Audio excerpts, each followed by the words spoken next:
예, 만나서 반갑습니다. 와, 와. 예, 막 박수를 강요하고 있어요. 예, 만나서 반갑습니다. 재작년이었죠. 재작년에 우리 불광사 초청설법 왔었는데, 또 오랜만에 이렇게 오니까 올 때마다 느끼지만, 와, 참 잘 졌다. 전생에 무슨 복을 져야 이렇게 훌륭한 도심포교 사찰을 지을 수 있을까? 또 그런 생각을 해봤습니다. 여러분 지금 백중 기도 중이죠? 어때 기도 열심히 하고 계세요? 아, 그래요? 어디 얼굴 관상 한번 보자. 잘 하시는 것 같네요. 자, 오늘 백중기도 중이라서 또 오늘 특별히 또 영가 천도와 관련된 재미난 이야기 해드릴까 합니다. 우리가 부처님의 가르침을 만났다는 것은 정말 소중한 인연입니다. 저는 항상 부처님 가르침 공부하면서 너무 행복하다. 사람으로 태어나기 어렵고 부처님 법을 만나기 어렵다고 했는데 이번 생에 이렇게 사람으로 태어나 부처님 법을 만났으니 얼마나 행복한가라는 생각을 자주자주 합니다. 부처님의 가르침을 공부하다 보면 끝이 없어요. 그래서 우리 스님들끼리도 약간 농담 삼아서 이 지구상의 8만대장경을 처음부터 끝까지 다 읽은 사람이 몇이나 되겠느냐라고 할 정도로 그렇게 이제 농담 삼아서 이야기를 하고, 또 8만대장경을 처음부터 끝까지 다 읽는 것이 어렵지는 않아요. 한 30년 정도 시간 딱 정해놓고, 30년 시간 딱 정해놓고 하루에 몇 시간씩 독서하면 정말 빠르면 10년, 넉넉 잡고 한 20년 이상이면 8만대장경 다 읽을 수 있대요. 문제는 읽는 것이 중요한 게 아니라 그 8만대장경에 펼쳐져 있는 부처님 가르침, 그 내용을 하나하나 이해하기가 과연 얼마나 어렵겠느냐, 또 이런 말을 합니다. 근데 부처님의 8만대장경 안에 숨겨져 있는 수많은 경전들을 공부하다 보면 한 가지 놀라운 사실을 발견할 수가 있어요.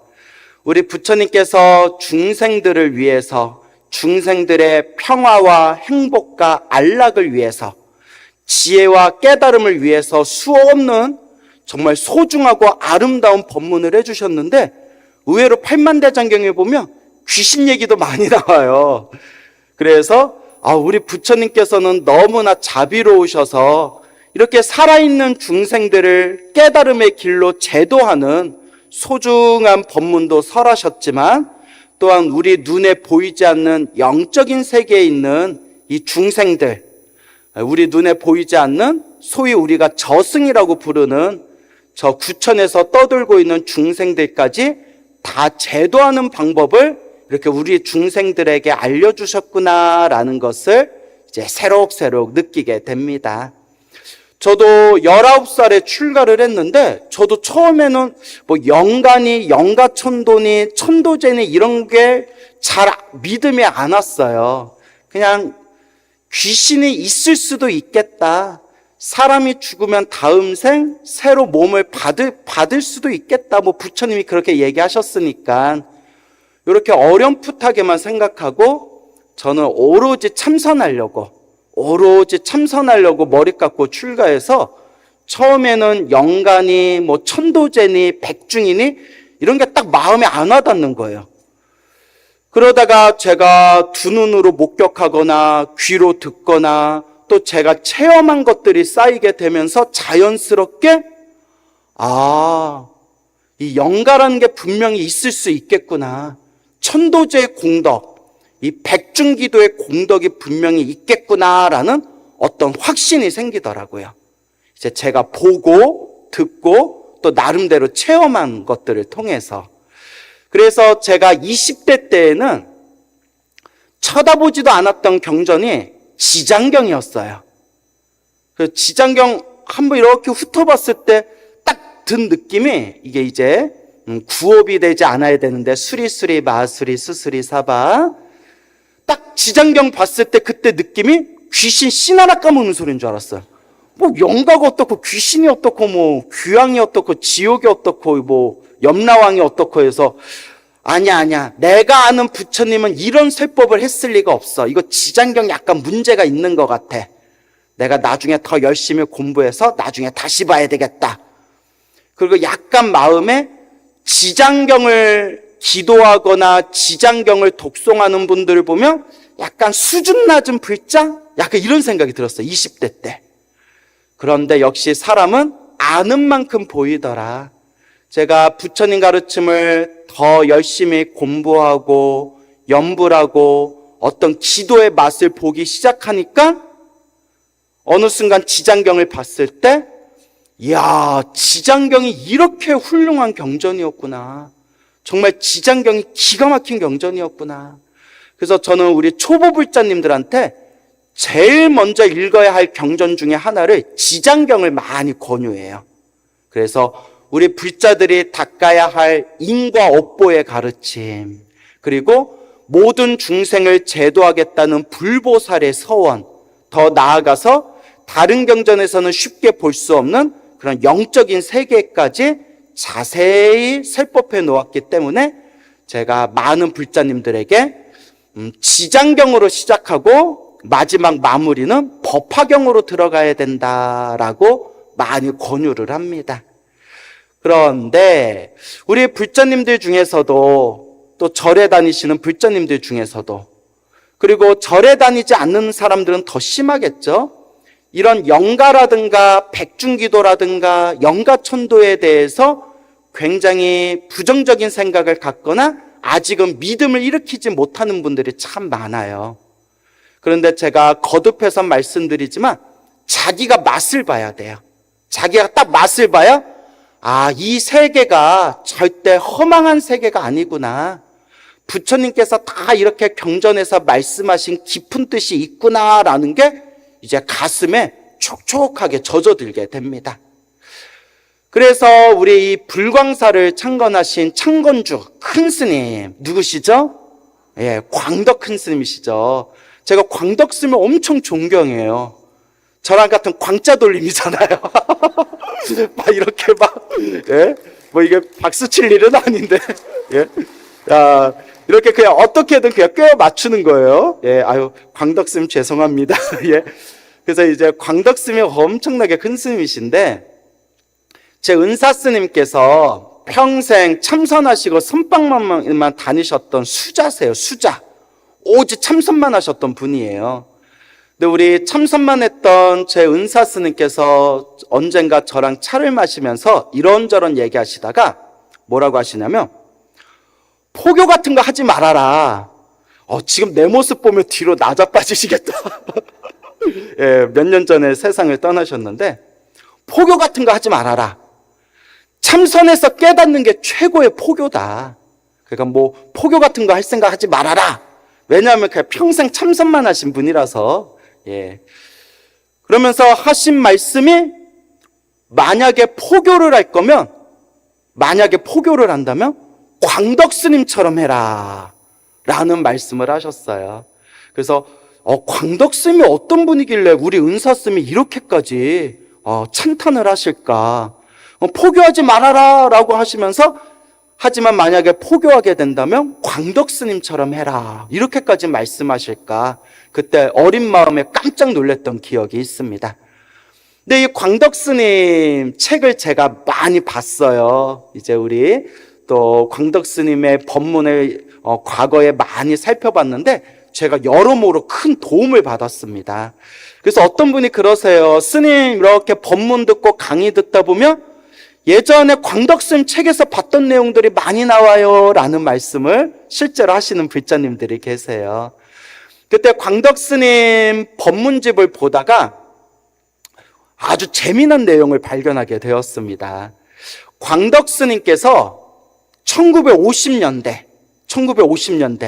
그때 1951년인가 했을 때 범어사에 이제 계셨는데 범어사에서 소임을 맡고 계셨대요. 어떤 소임이냐면 범어사 큰절에 재가 들어오면 영가를 위해서 상을 차리고 병풍치고 위패 올리는 그런 이제 재를 담당하는 소임을 맡으셨답니다. 그러니까 옛날에 또 부산이 얼마나 또 불심이 강해요. 또 부산을 이제 대표하는 또 사찰이 범어사였잖아요. 그때 재가 굉장히 많이 들어왔는데 어느 날 동네 여고 3학년생인 여고생이 갑자기 사고로 세상을 떠나가지고 동네 여고 3학년 여학생 이제 그 위패가 들어오게 되었대요. 그래서 이제 49제를 지내게 되었는데 49제를 지내기 위해서 이제 법당 한쪽에다가 이렇게 상을 차리고 위패 올리고 병풍을 이렇게 쳐놨는데 워낙 재가 많이 들어오다 보니까 우리가 재를 지낼 때 항상 이렇게 병풍을 치는 옛 문화가 있었거든요. 병풍이 너무 부족하더래요. 물론 예비 병풍들이 있었지만 한 번씩 재가 막 뭐 기재라든가 천도제라든가 뭐 이렇게 갑자기 재가 막 들어오다 보니까 병풍이 너무 부족해가지고 49제 상 올리고 49제 항상 그 여고생을 위해서 쳐놨던 그 병풍을 몇 번 가져다 썼대요. 몇 번. 아이고 뭐 미안합니다 하면서 이렇게 가져다 썼겠죠. 49제가 끝날 때쯤에 어머님이 이렇게 찾아오셨대요. 여고생의 어머니가 찾아오셔서 뭐 스님들한테 아이고 이렇게 우리 딸을 위해서 이렇게 재를 잘 지내주셔서 스님들 감사합니다 이렇게 인사를 드리는데 갑자기 이런 얘기를 하더래요.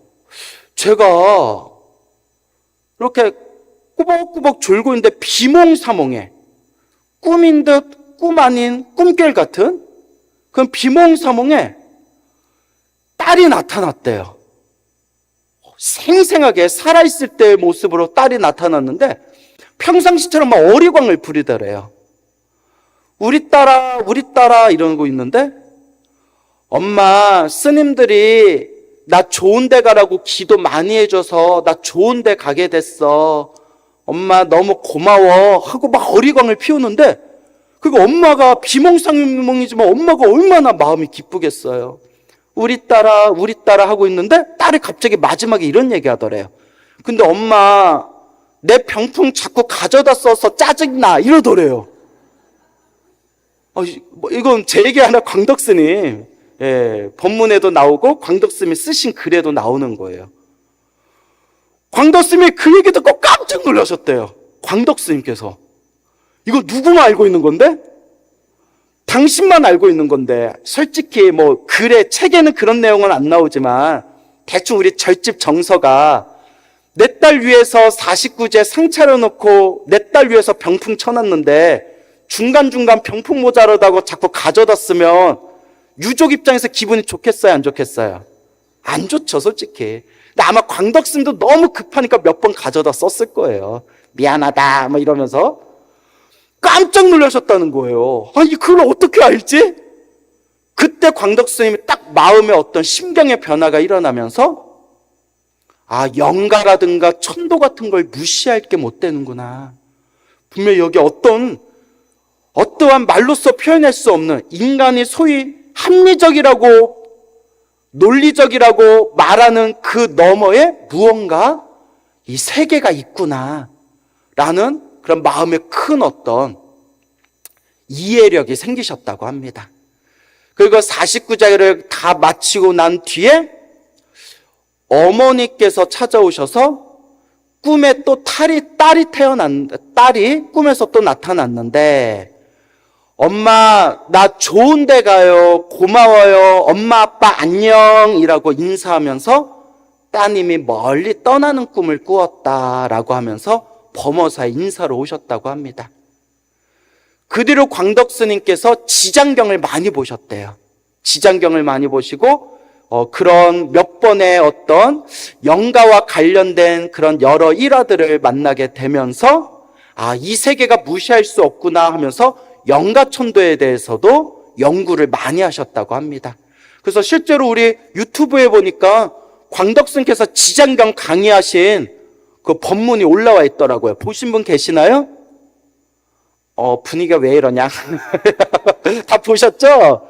예, 한번 보시기 바래요. 그래서 근데 여러분, 다른 스님도 아니시고 제 주변에 어른 스님들이 계시는데, 어른 스님들께서 예전에 같이 공부하셨던 그런 큰 스님들 에피소드나 그런 일화들을 설명해 주시면서 광덕 스님에 대해서 한 분도 안 좋게 얘기한 분을 제가 못 들어봤어요. 정말 진실하고 정말 열심히 수행하신 분이다. 그리고 광덕 스님 때문에 한국 불교, 현대 포교의 큰 전환점이 되었다. 정말 한국 불교 포교의, 전법 포교의 한 획을 그으신 분이다. 그런 얘기를 엄청 많이 들었거든요. 그렇게 같이 살았던 분들조차 정말 진실했던 분이다라고 칭찬하고 찬탄했던 이 광덕 스님께서 법문에서도 이야기하셨고, 또 글로 그 당시 당신이 체험했던 그 동래여고 3학년, 엄마 자꾸 내 병풍 가져가서 짜증나, 그 얘기를 이렇게 쓰신 걸 보면서 광덕 스님이 말씀하시면 그거는 맞는 얘기다 라는 생각이 들었습니다. 그래서 저도 이걸 20대 중반에 이 내용을 처음 봤는데, 20대 중반에 그때 저도 광덕 스님이 이렇게까지 말씀하실 정도면 분명히 영가라는 거예요. 이 영가천도라는 게 분명히 무언가 우리가 표현할 수는 없지만 부처님 눈으로 꿰뚫어 본 묘한 세계가 있을 것이다 라는 그런 생각이 저도 강하게 마음속에 새겨지는 걸 느끼게 되었습니다.